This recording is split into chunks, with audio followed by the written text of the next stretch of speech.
Hello everyone, today I'd like to talk about pain management in dentistry. We all know that the key to successful treatment in a dental office is ensuring it's pain-free for our patients.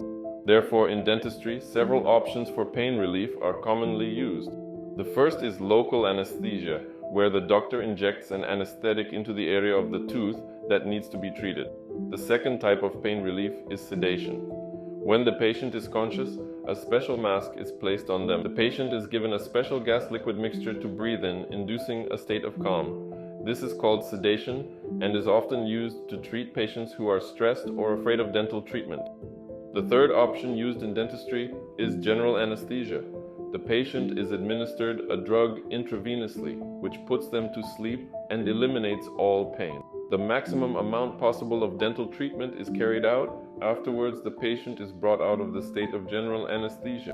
To determine the preferable method for your patient, you should consult with your anesthesiologist and make a decision for the patient.